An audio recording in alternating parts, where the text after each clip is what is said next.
चार राजकुमार जो पत्थर बन गए।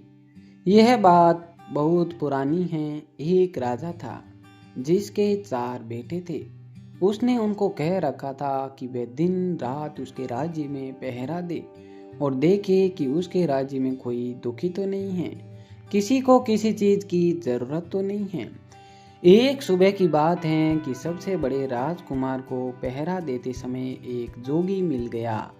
वह जोगी एक तालाब के किनारे बैठा हुआ था और उसके पास चार घोड़े घास चर रहे थे। उसने देखा कि वे घोड़े, जितने भी घोड़े उसके पिता के पास थे, उनसे कुछ अलग ही नस्ल के थे और उनसे अच्छे भी थे। सो वह जोगी के पास गया और उसे पूछा, ओ जोगी, तुम कौन हो और तुम यहाँ कब आए हो? तुम्हें यहाँ क्या चाहिए? जोगी बोला, मुझे तुम चाहिए। राजकुमार ने आशीष से पूछा, मैं क्यों? मैं इस देश के राजा का सबसे बड़ा बेटा हूँ। मेरे पिता ने मुझे इस देश को देखने भालने के लिए कहा है कि मैं वह देखूं, किसी को किसी चीज की जरूरत तो नहीं है। सो तुम यह बताओ कि तुमको किसी चीज की जरूरत तो नहीं है। जोगी ने फिर वही जवाब दिया, मुझे केवल तुम ही चाहिए और कुछ नहीं। पर अगर तुम्हें कुछ चाहिए तो तुम मुझे बताओ, मैं तुम्हारे लिए वह लाकर दूंगा। राजकुमार बोला, ओ जोगी, मैं तुम्हारे इन बढ़िया घोड़ों में से एक घोड़े पर सवारी करना चाहता हूँ। जोगी बोला, ठीक है, तुम अपनी सवारी के लिए कोई सा एक घोड़ा ले लो और उस पर ध्यान रखना कि शाम होने से पहले इसे यहाँ पर वापस ले आना। जब तुम यहाँ जाओगे तो मैं उम्मीद करता हूँ कि तुम्हारी दिन भर की सवारी के बारे में तुम्हारे कुछ अनुभव जरूर सुनूंगा। राजकुमार ने एक घोड़ा चुना और उस पर सवार होकर चल दिया। जैसे ही राजकुमार उस घोड़े पर चढ़ा तो उस घोड़े ने तो बहुत तेजी से भागना शुरू कर दिया और वह एक जंगल की तरफ जा रहा था। वह एक सब्जी के बगीचे के पास जाकर रुक गया। उस बगीचे के चारों तरफ ऐसी बाड़ लगी थी कि उसके अंदर कोई नहीं घुस सकता था। राजकुमार जंगल की तरफ कुछ दूर और गया और फिर वहां से लौटने लगा। जब वह वापस लौट रहा था तो उसने देखा कि उस सब्जी के बगीचे के बाड़े में लगे सारे डंडे हंसियां बनकर गए हैं और बगीचे में सब्जियां कट रही हैं। यह देखकर उसे आश्चर्य तो बहुत हुआ, पर उसकी वजह उसकी समझ में नहीं आई कि ऐसा कैसे हो सकता है। वह वहां से चलकर जोगी के पास वापस आ गया। जोगी ने उसे पूछा कि उसकी घोड़े की सवारी कैसी रही, उसने रास्ते में क्या कुछ देखा। राजकुमार बोला, मैंने एक बगीचा देखा जिसके चारों तरफ एक ऐसी बाड़ लगी हुई थी जिसके अंदर जाना नामुमकिन था। मैं उससे घोड़ा आगे लेकर गया कि जब मैं वापस लौट कर आया तो देखा कि उसी बाड़े के डंडे हंसिया बने और उस बगीचे में से सब्जी काट रहे हैं।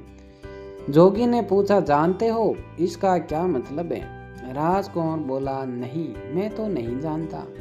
जोगी बोला, नहीं जानते? और तुम्हारे पिता ने तुमको इस राज्य की देखभाल करने के लिए कहा है, जाओ तुम पत्थर के हो जाओ। जोगी के ये कहते ही राजकुमार पत्थर का हो गया। अगली सुबह राजा का दूसरा बेटा शहर की देखभाल के लिए निकल पड़ा। वह भी उसी जोगी के पास पहुंच गया। उसने भी जोगी के बढ़िया घोड़े देखे तो वह भी उन बढ़िया घोड़ों को देखकर बहुत खुश हो गया। वह भी जोगी के पास रुका और उससे पूछा कि वह कौन है और यहाँ कहाँ से आया है। जोगी बोला, मैं यहीं इस देश में कुछ दिनों से घूम रहा हूँ। ये चारों घोड़े मेरे हैं। क्या तुम इनमें से किसी एक घोड़े की सवारी करना चाहोगे? कल राजा का सबसे बड़ा बेटा यहाँ आया था। उसने इनमें से एक घोड़े की सवारी करनी चाहिए। मैंने उसको किसी भी घोड़े को चुनने और उसकी सवारी करने की इजाज़त दे दी, पर जब सवारी करके वह वापस आया तो जो कुछ उसने रास्ते में देखा था वह उसका मतलब मुझे समझा नहीं सका, तो मैंने उसको पत्थर का बना दिया। राजकुमार बोला, अच्छा, मगर उसने ऐसा क्या देखा कि वह तुम्हें समझा नहीं सका?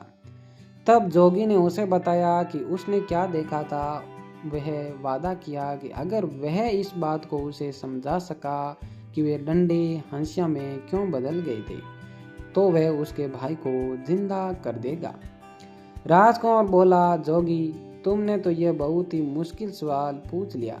जब मैंने उसे देखा ही नहीं जिसके बारे में तुम मुझसे पूछ रहे हो, तो मैं उसे तुम्हें कैसे समझा सकता हूँ? हाँ, अगर मैं तुम्हारा एक सुंदर घोड़ा ले जाऊं और उसे देखकर वापस आऊं तो शायद मैं तुझे समझा सकता हूँ। जोगी ने उसको इजाजत दे दी और वह एक घोड़ा लेकर वहां से चला गया। वह घोड़ा भी उसको एक जंगल की तरफ ले गया।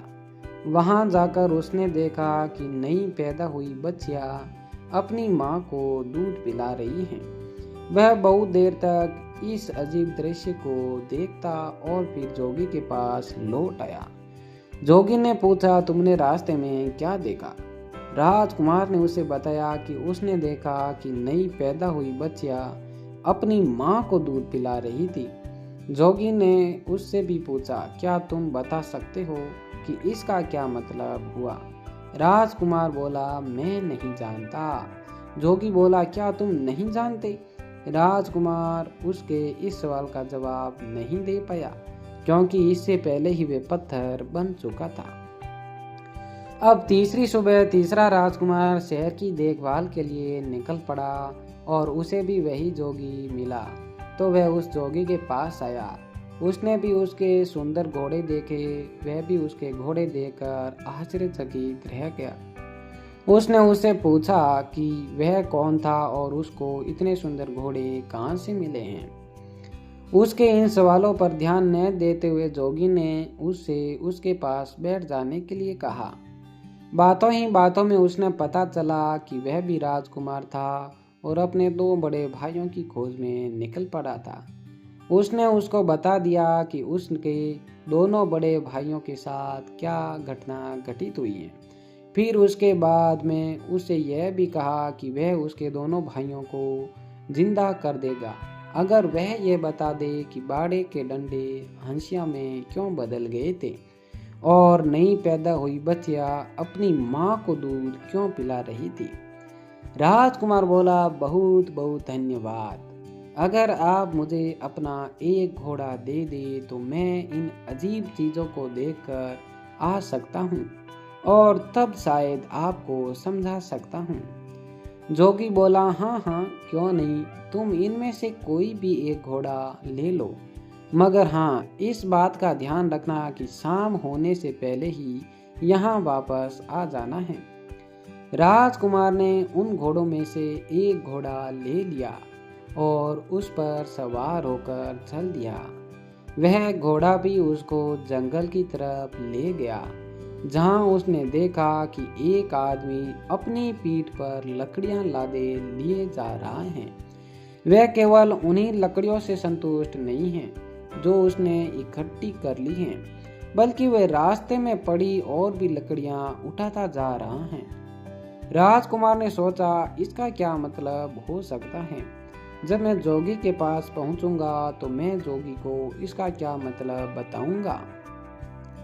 अफसोस, यह राजकुमार भी इस दृश्य का मतलब समझाने में नाकामयाब रहा और जोगी ने इसको भी पत्थर में बदल दिया। अगली सुबह हुई। सुबह राजा का चौथा और आखिरी बेटा शहर की देखभाल के लिए अपने भाइयों को ढूंढने के लिए निकल पड़ा। वह भी जोगी के पास आ गया और उससे बोला। उसने जोगी को प्रणाम किया और उससे पूछा कि क्या उसने उसके 3 भाइयों को देखा है। जोगी बोला, हाँ, देखा तो है, कहकर उसने एक तरफ इशारा करते हुए उसे कहा कि देखो, तुम्हारे तीनों भाई ये खड़े हैं। मैंने ही उनको पत्थर में बदल दिया है, क्योंकि उन्हों के पास जंगल में जो कुछ देखा था वे उनको मुझे समझा नहीं सके, पर मैं उनको जिंदा कर सकता हूँ अगर तुम मुझे उन सब का मतलब समझा दो तो। इसके बाद उसने उन राजकुमारों द्वारा देखे हुए तीनों दृश्य उसको बता दिए। राजकुमार बोला, अगर आप मुझे अपना एक घोड़ा सवारी के लिए दे दे तो शायद मैं उनका मतलब आपको बता सकूं। मैं खुद उस जंगल में जाकर उनको देखना चाहता हूं। जोगी ने उसको इजाजत दे दी और राजकुमार उन घोड़ों में से एक घोड़ा लेकर जंगल की तरफ चल दिया। जब वह जंगल में पहुंचा तो वहां उसने एक तालाब देखा जिसमें से पानी बह बहकर निकलकर दूसरे तालाब को भर रहा था। उस समय वह बड़ा वाला तालाब खाली था क्योंकि उसका सारा पानी उन छोटे तालाब को भरने में लग चुका था। शाम को जब वह जोगी के पास लौटा तो जोगी ने उससे भी वही सवाल किया जो उसने उसके तीनों बड़े भाइयों से किया था कि उसने रास्ते में क्या देखा और उसका क्या मतलब था। यह राजकुमार भी जोगी के इस सवाल का जवाब देने में नाकामयाब रहा, सो जोगी ने इसको भी पत्थर में बदल दिया। जब राजा को पता चला कि कई दिनों से उसके चारों बेटों में से किसी का भी कोई पता नहीं है तो उसको शक हुआ कि उसके बेटों पर जरूरत ही कोई मुसीबत आ पड़ी है। अब वह खुद उनको ढूंढने के लिए निकल पड़ा। ढूंढते ढूंढते वह भी जोगी के पास आ गया और उसने भी जोगी से पूछा, जोगी जी, क्या आपने मेरे चारों बेटों को कहीं देखा है? जोगी ने एक तरफ खड़े 4 पत्थर के खंभों की तरफ इशारा कर दिया। राजा यह देखकर वास्ते में आ गया और उसके मुंह से निकला, कहीं आपका यह मतलब तो नहीं कि वे पत्थर में बदल गए हैं? जोगी बोला, हाँ हाँ, यही वे, मैंने ही उनको पत्थर में बदल दिया है क्योंकि वह मुझे जंगल में देखी हुई कुछ दृश्यों के मतलब नहीं समझा सके। फिर भी मैं उनको जिंदा कर सकता हूँ अगर तुम उनका मतलब मुझे समझा दो तो। अगर तुम्हें चाहिए तो तुम मेरा एक घोड़ा लेकर जंगल में जा सकते हो। राजा बोला, नहीं धन्यवाद, इसकी कोई जरूरत नहीं है, पर अगर आप मुझे यह बता सके कि उन्होंने क्या देखा जिसको वे आपको नहीं समझा सके तो शायद मैं उनको आपको समझाने की कोशिश कर सकता हूँ। तब जोगी बोला, राजन, तुम्हारे सबसे बड़े बेटे ने जंगल में एक सब्जी का बगीचा देखा जिसके चारों तरफ ऐसी बाड़ लगी थी जिसको पार कर उसके अंदर जाना नामुमकिन था।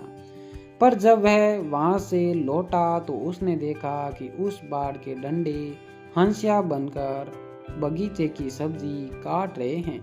इसका क्या मतलब है?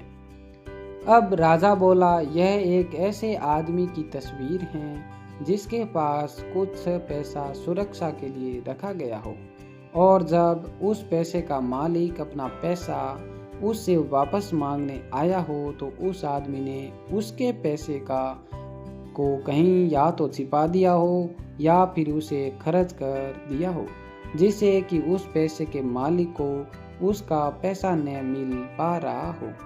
जैसे ही राजा ने अपना वाक्य पूरा किया कि उसका बड़ा बेटा उसके सामने जिंदा और तंदुरुस्त खड़ा हो गया। जोगी ने अपना दूसरा सवाल किया, तुम्हारे दूसरे बेटे ने एक नई पैदा हुई बच्चिया को अपनी माँ को दूध पिलाते हुए देखा, इसका क्या मतलब है? राजा बोला, बड़ी अजीब सी बात है कि उसको यह देखकर किसी एक ऐसी स्त्री की याद नहीं आई जो अपनी बेटी की कमाई पर जिंदा रहती हो। राजा के यह कहते ही उसका दूसरा बेटा भी जिंदा होकर उसके सामने आ खड़ा हुआ। तब जोगी ने अपना तीसरा सवाल पूछा, राजन, तुम्हारे तीसरे बेटे ने एक ऐसा आदमी देखा जो अपनी पीठ पर लकड़ियां लादे लिए जा रहा था। वह अपने उस ढेर से संतुष्ट नहीं था और रास्ते में उसको और जो लकड़ियां मिलती जा रही थी वे उनको भी उठाता जा रहा था। इसका क्या मतलब है? राजा बोला, वह इस बात को बताता है कि कुछ लोग ऐसे भी होते हैं जो उनके पास जो कुछ भी होता है वे उससे संतुष्ट नहीं होते उनको हमेशा ही और ज़्यादा की इंसाफ बनी रहती है। जैसे ही राजा ने ये शब्द बोले कि उसका तीसरा बेटा भी जिंदा होकर उसके सामने आकर खड़ा हो गया। अब जोगी ने अपना चौथा और आखिरी सवाल पूछा, राजन, तुम्हारे सबसे छोटे बेटे ने जंगल में एक तालाब देखा जिसने 6 दूसरे तालाब को पानी देने के लिए अपने आप को खाली कर दिया। इसका क्या मतलब है?